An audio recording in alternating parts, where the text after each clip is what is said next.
तो hello guys, कैसे हैं आप सभी को मेरी तरफ से एडवांस में हैप्पी न्यू ईयर। और उम्मीद करता हूं कि आप लोग हमेशा मेरे साथ इसी तरीके से बने रहेंगे और हम लोग ऐसे ही पैसे छापते रहेंगे। और इसी दुआओं के साथ में वीडियो को स्टार्ट करते हैं। चैनल को सब्सक्राइब करना मत भूलिएगा और वीडियो को लाइक करना मत भूलिएगा, ठीक है। तो आज जो मैं आपके लिए स्टॉक लेके आया हूँ वो 2 स्टॉक है मेरे पास कल के लिए, और लाइव सेशन में मैं आपको ये स्टॉक्स के बारे में पहले बता चुका हूँ। फिर भी जिन लोगों ने लाइव सेशन नहीं चुना था, एक बार उनके लिए ये वीडियो बनाई गई है। जो पहला स्टॉक हमारे सामने है वो है अवंती फीड्स, ठीक है। इसका जो पैटर्न बन रहा है, चार्ट पैटर्न बन रहा है, काफ़ी अच्छा बन रहा है। प्लस स्टॉक के अंदर आज वॉल्यूम 1 करोड़ से ऊपर का वॉल्यूम है। अगर हम फंडामेंटल्स की बात करें तो इंडस्ट्री के पी के मुकाबले काफ़ी सस्ता मिल रहा है आपको। तो अगर आप इसको लॉन्ग टर्म के लिए भी रखना चाहें तो काफ़ी अच्छा स्टॉक है ये, ठीक है। इसके अलावा अगर हम प्रॉफिट की बात करें, quarterly, yearly, net worth, regular basis पे स्टॉक के अंदर मोमेंटम अच्छा बना हुआ है। एक हम बात करें प्रमोटर्स की तो सिर्फ प्रमोटर्स 43% है। एफआईआईज़ ने जून 24 के मुकाबले यहाँ पे अपनी स्टेक बढ़ाई है, ठीक है। अब बात करते हैं हम इसके चार्ट की। देखो, मैंने आपको पहले बताया था 4 घंटे का टाइम फ्रेम लाइव के अंदर, वो भी मैं आपको बता देता हूँ, लेकिन उसमें मुझे सेटिंग करनी होगी टाइम फ्रेम चार्ट के अकॉर्डिंग। तो पहले हम समझते हैं मंथली टाइम फ्रेम, है ना। मंथली टाइम फ्रेम में क्या सिचुएशन बन रही है आप ये देखो, ठीक है। मंथली टाइम फ्रेम में जो मोटी कैंडल्स की जो बॉडी बन रही है ना, वो उसका प्राइस आ रहा है 684, है ना। जैसे कि आप देख सकते हो, ये जो हॉरिजॉन्टल लाइन मैंने ड्रॉ कर रखी है, बेसिकली जो मेन हर्डल इसका है वो यही वाला है। यहाँ से स्टॉक बार बार नीचे गिर रहा है। तो अगर कल के ट्रेडिंग सेशन में 684 के ऊपर निकलता है, ठीक है, तो ये हमारे लिए बेस्ट चॉइस होगी लॉन्ग टर्म के हिसाब से। लॉन्ग टर्म के हिसाब से वेरी क्लियरली अच्छे से सुन लेना, लॉन्ग टर्म के हिसाब से 684 अगर ब्रेक करता है तो आपको आने वाले टाइम में ये टारगेट 793 से 800 तक का जो टारगेट है वो इजीली आता हुआ यहाँ पे नज़र आ जाएगा। अगर हम बात करते हैं मोमेंटम ट्रेडिंग की, जो कि हम डेली बेसिस पे करते हैं, स्विंग ट्रेड करते हैं जिसको बोलते हैं, ठीक है, उसके हिसाब से जो मेरा टारगेट है, उसके हिसाब से जो मेरा लेवल था वो ये वाला लेवल था। लाइव में मैंने आपको ये लेवल यहाँ पे बताया था, एक बार वापस से ड्रॉ करके बता देता हूँ। हॉरिजॉन्टल लाइन देखो, ये जो लेवल था ना मेरा, इस लेवल का आज यहाँ पे इसने ब्रेकआउट दिया था, ठीक है, ब्रेकआउट दिया था, लेकिन ऊपर सस्टेन नहीं कर पाया। अब इसके अंदर कल की तारीख में आपको देखने लायक बात ये होगी, अगर हम मोमेंटम स्विंग ट्रेड कर रहे हैं तो उसके हिसाब से क्या है आप देखो। इसका पैटर्न क्या बन रहा है, अपसाइड जा रहा है, फिर प्रॉफिट बुकिंग आ रही है, फिर ऊपर जा रहा है, फिर रिटेस्ट करने के लिए आ रहा है। रिटेस्ट के बाद मूविंग एवरेज की इसने ऊपर क्लोजिंग दी है, और एक अच्छी सी कैंडल ने अपना जो प्रीवियस हाई था उस हाई को ब्रेक करने की कोशिश की, लेकिन सस्टेन नहीं कर पाया। अब उसका जो प्राइस आ रहा है वो 672 रुपये 21 पैसे है, और कैंडल खड़ी है आपकी 672 रुपये पे, लगभग सिमिलर खड़े। तो कल की तारीख में नोट करने वाली बात ये होगी, अगर कोई भी 15 मिनट की कैंडल अगर 672 के ऊपर जाके क्लोज करती है, ठीक है, तो आपको उसी कैंडल, उसके प्रीवियस कैंडल का स्टॉप लॉस के लो का स्टॉप लॉस लगाकर आपको उस ट्रेड के अंदर एंट्री लेनी है, अगर आप चाहें तो, ठीक है। मैं आपको बाइंग सेलिंग रिकमेंडेशन नहीं दे रहा, जो सिर्फ मुझे चार्ट के अंदर नज़र आ रहा है मैं सिर्फ आप लोगों के साथ वही शेयर कर रहा हूँ, ठीक है। तो आप देख सकते हो चार्ट के अंदर अच्छा खासा मोमेंटम जो है ये हमें देखने को मिल सकता है, बशर्ते यहाँ पे हमें क्लोजिंग हुई, लेवल हमारा अगर क्रॉस होगा तो ही हम इसके अंदर एंट्री प्लान करेंगे, अदरवाइज़ हम इसके अंदर एंट्री प्लान नहीं करेंगे, ठीक है। क्लियर है आपको?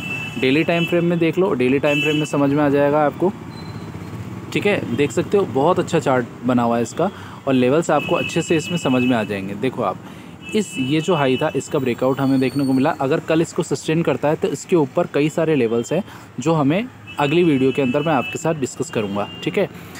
BTST के लिए ये ट्रेड मैंने लाइव के अंदर बताया था आपको, ठीक है, और अभी भी आपको वापस से बता रहा हूँ कि अगर इसमें कल की तारीख में अगर हमें कुछ भी पॉजिटिव मोमेंटम नज़र आए तो हम इसके अंदर स्टॉप लॉस लगा करके, स्टॉप लॉस मेन ध्यान रखना है, स्टॉप लॉस लगा करके ट्रेड प्लान कर सकते हैं, ठीक है। ये हो गया आपका अवंती फीड्स। जो सेकंड हमारा स्टॉक है वो था हमारा रेडिको खेतान, ठीक है। ये दोनों ही स्टॉक मैंने आपको लाइव के अंदर बताए थे। आज हालांकि 101% की इसमें तेज़ी दिखाई है, लेकिन इस चार्ट के अंदर हो क्या रहा है वो मैं आपको क्लियर करता हूँ। देखो, मंथली टाइम फ्रेम का चार्ट खोलते हैं हम लोग। ये मंथली टाइम फ्रेम का चार्ट है। अब स्टॉक जो खड़ा है वो अपने 52 वीक हाई के ऊपर खड़ा है, ठीक है, 52 वीक हाई के ऊपर खड़ा है और आप देख लो अच्छा खासा मोमेंटम जो है इस स्टॉक के अंदर नज़र आ रहा है। अब आप कहेंगे कि हॉरिजॉन्टल लाइन कैसी, ये मंथली टाइम फ्रेम में आपको दिखा रहा हूँ। अगर मैं इसको कन्वर्ट करता हूँ 4 घंटे के टाइम फ्रेम में, तब आपको समझ में आएगी कि हॉरिजॉन्टल लाइन मैंने क्यों ड्रॉ की थी, ठीक है। ये देखना अब आप, ये हॉरिजॉन्टल लाइन मैंने इसके चक्कर में ड्रॉ की थी कि पहले 4 घंटे के टाइम फ्रेम में ये जो कैंडल थी ये हाई लगाया था और आज इस हाई का यहाँ पे ब्रेकआउट देखने को मिला है, ठीक है। अच्छी खासी कैंडल ने इसका ब्रेकआउट दिया है, तो हो सकता है कल आपको इसके अंदर मूवमेंट देखने को मिल जाए। बस शर्त इतनी सी है कि इसके अंदर नीचे इस कैंडल में वॉल्यूम नज़र नहीं आ रहा, तो ये हो सकता है फेक भी हो। तो इसके लिए हम यहाँ पे एक इंडिकेटर और लगा लेते हैं एक बार RSI का। RSI से हमें ये पता चल जाएगा कि इसके अंदर क्या मोमेंटम कल की तारीख में हमें देखने को मिल सकता है क्या। हमने RSI सिलेक्ट किया। RSI के बाद हमें सेटिंग क्या करनी है, मैंने आपको पहले सिखा रखा है, ठीक है। RSI के अंदर हमें सेटिंग में जा कर के इसमें हमें स्मूथ MA को टिक कर देना है और इसको छोड़ देना है, ऐसे इसको हम एक को हटा देते हैं। अब आप देख सकते हो इसके अंदर मोमेंटम कैसे ग्रैब करेंगे हम।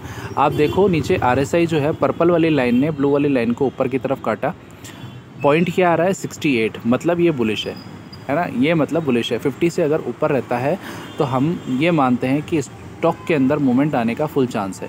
तो RSI के दम पे मैं आपको ये समझाना चाह रहा हूँ कि अगर इस स्टॉक में कल की तारीख में आपको इस लेवल का हालांकि ब्रेकआउट आ चुका है, ठीक है, 4 घंटे के टाइम फ्रेम पे, तो अगर कोई भी प्राइस आपको नीचे के लेवल पे मिलती है और अगर वहाँ से अगर कोई पॉजिटिव मूवमेंट बनने की कोशिश करे तो हम वहाँ पे एंट्री प्लान कर सकते हैं। स्टॉप लॉस जो आपका रहेगा वो मैं आपको बता देता हूँ। डेली टाइम फ्रेम का कैंडल है, डेली टाइम फ्रेम का चार्ट खोलेंगे हम। स्टॉक का जो भी स्टॉप लॉस रहेगा वो हम इसी से डिसाइड करते हैं। अब देखो आप कितना प्यारा चार्ट है ना। इसका स्टॉप लॉस आपका गाइस लेकिन थोड़ा बड़ा रहने वाला है, तो थोड़ा सा इस चीज़ को ध्यान रखना आप, है ना, इसका ध्यान रखना। स्टॉप लॉस आपका 2500 रुपये का रहेगा, आपका 100 पॉइंट का आपको स्टॉप लॉस इसके अंदर लेकर के चलना पड़ेगा अगर आपको पैसा बनाना है तो। आप देख लो डेली टाइम फ्रेम में भी RSI जो है वो 70 के आसपास है, ये 90 तक जा सकता है, 90 तक जाएगा तो हम इसके अंदर सेल प्लान कर सकते हैं। मतलब जैसे अगर कल के लेवल पे हमें थोड़ा सा अगर नीचे मिलता है, जैसे 63 RSI है और ये अगर प्राइस थोड़ा नीचे भी मिलता है तो भी जैसे ही प्राइस ऊपर का तरफ मोमेंटम पकड़ेगा हम इसके अंदर एंट्री प्लान करेंगे स्टॉप लॉस के साथ में। टारगेट हमारा रहेगा 2650 से 2700 और 2750 तक का, ठीक है। ये इंट्राडे लेवल्स रहेंगे इसके, ठीक है। उम्मीद करता हूँ दोनों वीडियोस अच्छे से क्लियर हो गई होगी आपको, ठीक है। रेडिको खैतान अच्छा शेयर है, आप देख सकते हो। RSI P रेशो थोड़ा सा हाई है, बट मोमेंटम हम लोग को मोमेंटम पकड़ना है, तो मोमेंटम के हिसाब से हमें 4 घंटे का टाइम फ्रेम और डेली टाइम फ्रेम और मंथली टाइम फ्रेम, इन 3 टाइम फ्रेम के अकॉर्डिंग हम पॉजिटिव जो सिनेरियो है वो फाइंड आउट करने की कोशिश करते हैं, ठीक है। तो उम्मीद करता हूँ आपको दोनों वीडियोस अच्छी लगी होगी। पसंद आ जाए तो एक बार खुद भी एनालिसिस कर लेना रात को बैठ करके, अच्छा लगे तो एक बार कल वॉच लिस्ट में ऐड करके और काम करने की कोशिश कीजिएगा विद स्टॉप लॉस, ठीक है। Thank you so much once again, happy new year. Hope कल आप अच्छा पैसा छापें। Thank you so much.